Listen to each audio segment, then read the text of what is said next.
নমস্কার, আমি ডাক্তার সায়ন মল্লিক। আজকে কোলেস্টেরল নিয়ে আপনাদের কিছু কথা বলব। কোলেস্টেরল জিনিসটা কি? কোলেস্টেরল আমাদের সবার দেহেই থাকে। কিন্তু একটা নরমাল লিমিটে থাকে। যখন সেটা বেড়ে যায়, তখন মানুষের অনেক রকম সিম্পটম দেখা যায়। সেই সিম্পটম নিয়ে আপনাদের সাথে আলোচনা করব। আজকে কোলেস্টেরল মূলত কয় রকমের হয়? একটা হচ্ছে গুড কোলেস্টেরল, একটা ব্যাড কোলেস্টেরল। এবার গুড আমরা সবসময় যেই খাবারগুলো খাওয়াই, তার ভেতর কোলেস্টেরল থাকে, অলরেডি থাকে। যেগুলো ফ্যাট জাতীয় খাবার বা তেল, মসলা এই জাতীয় খাবারগুলোতে কোলেস্টেরল সবসময় উপস্থিত থাকে। এবার ওই গুড কোলেস্টেরলটা শরীরের পক্ষে ভালো। যদি ব্যাড কোলেস্টেরলটা আমাদের শরীরে বেড়ে যায়, তখনই কতগুলো সিম্পটম আমাদের দেয়। যেমন কি সিম্পটম? এক হচ্ছে রোগীর হালকা বুকে ব্যথা। রোগী যদি সিঁড়ি দিয়ে ওঠানামা করতে চায়, তখন তার শ্বাসকষ্টের সমস্যা হয়।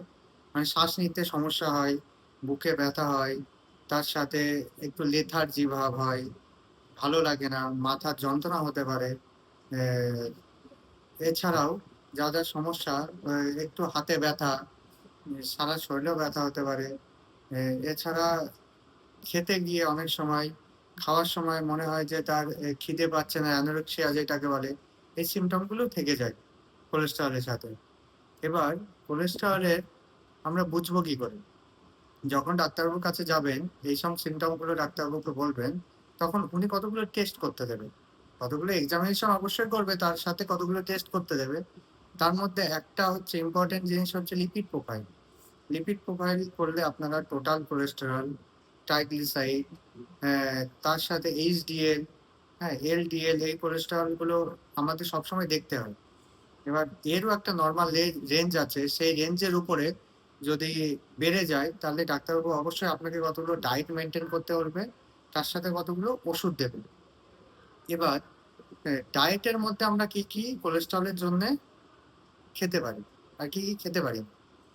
আমরা খেতে পারি না মেইনলি তেল, ঝাল, মসলা, ঘি, মাখন, চর্বি এই জাতীয় খাবারগুলো, বড় মাছ, তৈলাক্ত খাবার, বড় মাছ, খাসির মাংস, হ্যাঁ, খাসির মাংস বা যেকোনো তৈলাক্ত মাংস যেগুলো, সেটা যদি মুরগির মাংস হয়, যদি খুব তেল জাতীয় মুরগি, বড় মুরগি তেল হয়েছে তাতে, সেটা খাওয়া যাবে না। রুই, কাতলা, বড় তেল জাতীয় মাছ, এগুলো খাওয়া যাবে না। হুম? এই খাবারগুলোর থেকে নিজেকে সাবধানে রাখতে হবে। এবার তাকে দেখতে হবে যে, তাকে বলতে হবে হাঁটতে হবে, এক্সারসাইজ করতে হবে, তার সাথে খাবার মেইনটেইন করতে হবে, পর্যাপ্ত পরিমাণ জল খেতে হবে, ফল খেতে হবে। এবার জল আর ফল খাওয়া ছাড়াও এক্সারসাইজ যেটা বলছি, এক্সারসাইজ করতে গিয়ে যদি সে দেখছে যে তার বুকে ব্যথা হচ্ছে বা তার কষ্ট হচ্ছে খুব, তাহলে তার উপরে আর এক্সারসাইজ করা যাবে না। মানে সেই অবধি সীমিত রাখতে হবে। তার উপরে এক্সারসাইজ করলে তাহলে তার অনেক সময় বিপদ চলে আসতে পারে। তার জন্যে নিয়মিত ওষুধ খেতে হবে, ডায়েট মেইনটেইন করতে হবে, এক্সারসাইজ করতে হবে। তবে কোলেস্টেরল থেকে ভালো থাকা যাবে। এছাড়াও কোলেস্টেরল নিয়ে অনেক কথা আছে। সামনের দিন আপনাদের বলব। নমস্কার।